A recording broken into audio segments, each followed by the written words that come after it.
बच्चों, कैसे हो आप लोग। आज हम आपकी क्षितिज भाग 2 के पाठ 6 मंगलेश डबराल जी की कविता संगतकार का अध्ययन करेंगे। अब पहले मैं आपको थोड़ा सा इसके बारे में कुछ बता देती हूँ, तो उससे आपको पढ़ने में समझने में आसानी होगी। संगतकार कविता की मुख्य गायक का साथ देने वाले संगतकार की भूमिका पर विचार किया गया है। इस कविता में संगतकार न केवल दृश्य माध्यम की प्रस्तुतियों का साथ देता है, बल्कि समाज में, राष्ट्र में, निर्माण और विकास में संगतकार जैसे अनेक लोगों की भूमिका दिखाई गई है। कविता भी इस बात पर प्रकाश डालती है कि सहयोगी की भूमिका और नायक के पीछे रहना संगतकार की कमजोरी नहीं होता, बल्कि मानवीयता होती है। कविता की दृश्यात्मक कविता को ऐसी गति देता है मानो जैसे सब कुछ अपने सामने घट रहा हो। चलिए अब हम स्टार्ट करते हैं। संगतकार मुख्य गायक की चट्टान जैसी भारी स्वर का साथ देती वह आवाज सुंदर, कमजोर और कांपती हुई थी। वह मुख्य गायक का छोटा भाई, उसका शिष्य या पैदल चलकर सीखने आने वाला दूर का कोई रिश्तेदार। मुख्य गायक की गरज में वह अपनी गूंज मिलाता आया है प्राचीन काल से। इसमें कवि कहते हैं कि मुख्य गायक की सफलता के पीछे संगतकार का योगदान छिपा होता है। जब मुख्य गायक की चट्टान जैसी भारी स्वर का साथ देती, जब मुख्य गायक चट्टान के समान गंभीर, भारी भरकम आवाज में, भारी स्वर मतलब भारी भरकम आवाज में गाता है, तो संगतकार की आवाज सुंदर, कमजोर और कांपती हुई होती है, जो उसकी आवाज का साथ देती है। ऐसा लगता है कि वह मुख्य गायक का छोटा भाई है, या उसका शिष्य है, या पैदल चलकर सीखने आने वाला उसका दूर का कोई रिश्तेदार हो। अपनेपन मुख्य गायक की गरज से वह अपनी गूंज मिलाता आया है प्राचीन काल से। इसमें आप देखिए, यहाँ से स्टार्ट करते हैं। प्राचीन काल से मतलब पुराने समय से ही संगतकार मुख्य गायक की गरज में मतलब आवाज में अपनी गूंज मिलाता आया है। कहने का तात्पर्य यह है कि वह सदैव मुख्य गायक की ऊंची आवाज में अपना आलाप लगाता चला आया है। मुख्य गायक की चट्टान जैसी भारी स्वर, इसमें बच्चों उपमा अलंकार है। इसमें उपमा अलंकार है।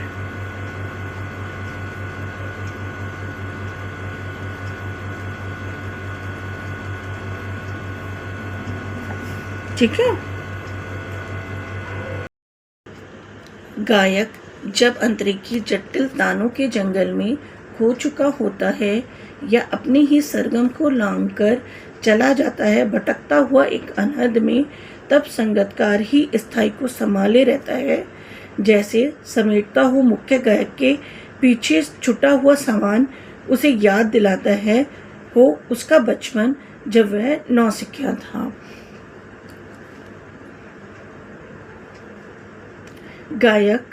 जब मुख्य गायक अंतरिक्ष की जटिल तानों के जंगल में, कहने का मतलब ये है, जब मुख्य गायक अपनी स्थाई या टेक को छोड़कर अंतरिक्ष की बंदिशों के रूप में अर्थात गीत के अगले चरण में को पकड़ता है और कठिन तानों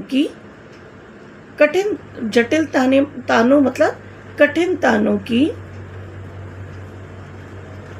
सफलता प्रस्तुत करता है और खो चुका होता है उसी में, या अपने ही सरगम को लांघकर चला जाता है भटकता हुआ एक अनहद में। जब वह अपने ही सरगम को लांघकर एक ऊंचे स्वर में खो जाता है। संगतकार ही उसके गाने के स्थाई को पकड़े रहता है या संभाले रहता है। वो किस तरह से संभालता है? जैसे समेटता हो मुख्य गायक के पीछे छुटे हुए सामान को, वो इस तरह से संभालता है। ऐसा प्रतीत होता है जैसे कोई मुख्य गायक अपना सामान पीछे छोड़ दिया हो और वो उस संगतकार उसको वापस उसके सुरों में ले आता है और उसको मुख्य गायक को याद दिलाता है उसका बचपन जब वह नौसिखिया था, और संगतकार मुख्य गायक को उसका बचपन याद दिलाता है जब वह भी नया नया सीख रहा था, अर्थात जब वह भी संगतकार था। इसमें जब अंतरेकी जटिल तानों के जंगल में, इसमें हमारा रूपक अलंकार है।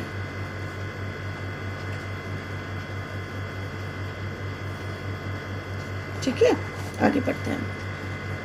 तारा सप्तक में जब बैठने लगता है उसका गला, प्रेरणा साथ छोड़ती हुई, उत्साह अस्त होता हुआ, आवाज से राख जैसा कुछ गिरता हुआ, तभी मुख्य गायक को ढांढस बंधाता है, कहीं से चला आता है संगतकार का स्वर। कभी कभी वह यूं ही दे देता है उसका साथ, यह बताने के लिए कि वह अकेला नहीं है और यह कि फिर से गाया जा सकता है।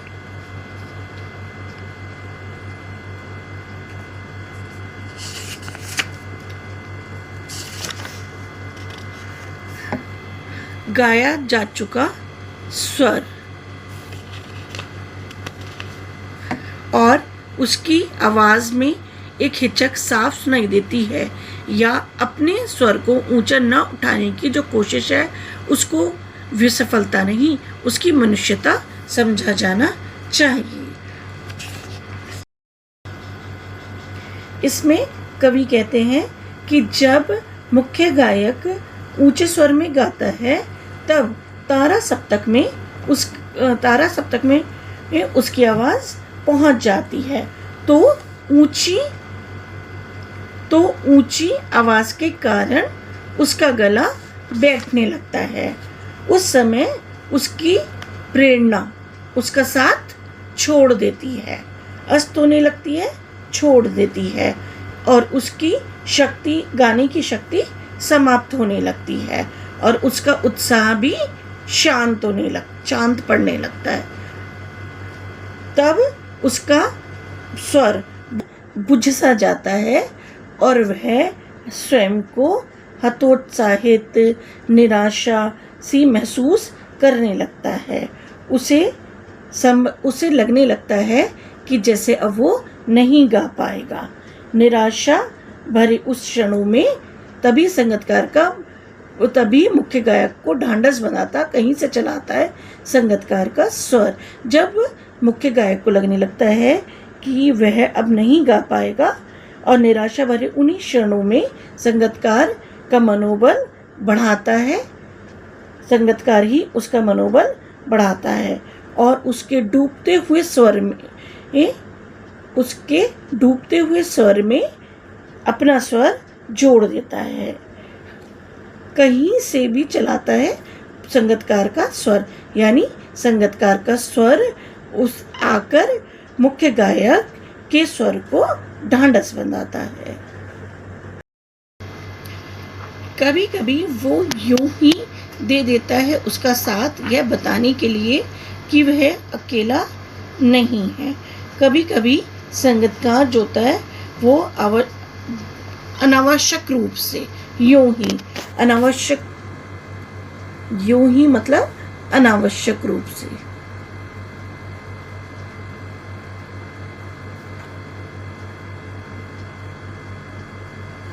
से उस मुख्य गायक का साथ दे देता है ताकि मुख्य गायक को अकेलापन महसूस ना हो, यह बताने के लिए कि वह अकेला नहीं है।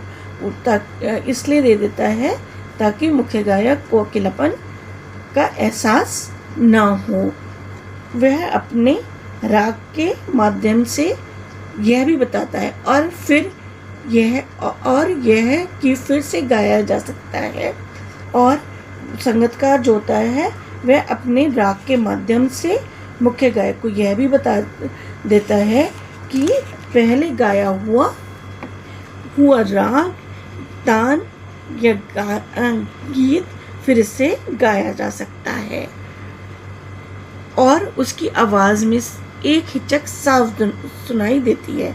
और यह सब करते हुए संगतकार की आवाज़ में एक हिचक सी, एक संकोच सा साफ साफ सुनाई देता है, या वह अपने स्वर को ऊंचा न उठाने की जो कोशिश है उसकी विफलता नहीं, उसकी मनुष्यता समझा जाना चाहिए। वह गाते समय यह भी कोशिश करता है कि उसका स्वर मुख्य गायक के स्वर से किसी भी हालात में ऊंचा ना उठे। संगतकार ये बहुत कोशिश करता है। कवि आगे कहते हैं कि संगतकार की इस कोशिश को उसकी विफलता यानी असफलता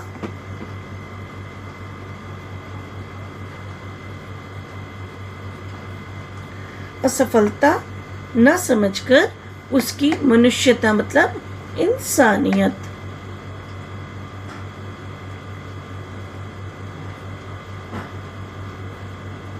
इंसानियत समझना चाहिए। गुरु के प्रति जो एक समर्पण का भाव के कारण वह शक्ति और समर्थ होने पर भी खुद को ऊंचा ना उठाकर खुद अपने कौशल का प्रदर्शन नहीं करता, बल्कि अपने गुरु को महान दिखाने को ही वह महत्व देने का प्रयत्न करता है। आपको अगर ये समझ में आया हो तो आप सभी बच्चे संगतकार की एक एक विशेषता कमेंट में ज़रूर लिखें। ये तो मैंने आपको पाठ का भावार्थ बताया। अगर आप इस पाठ की पूरी समरी अगर आपको देखनी हो तो आपके स्क्रीन पर एक लिंक शो हो रहा होगा, आप उस पर क्लिक करके इसकी समरी भी देख सकते हैं। इस पाठ से संबंधित अगर आपको कुछ भी असुविधा हो रही हो या आपके कोई भी प्रश्न हो तो आप प्लीज़ मुझे कमेंट बॉक्स में लिखें, मैं आपको उसका उत्तर अवश्य दूंगी। अगर आपको वीडियो पसंद आया और मेरा पढ़ाया हुआ समझ में आया तो इसे प्लीज़ अपने दोस्तों के साथ भी शेयर करें और मेरे चैनल को लाइक सब्सक्राइब भी ज़रूर करें।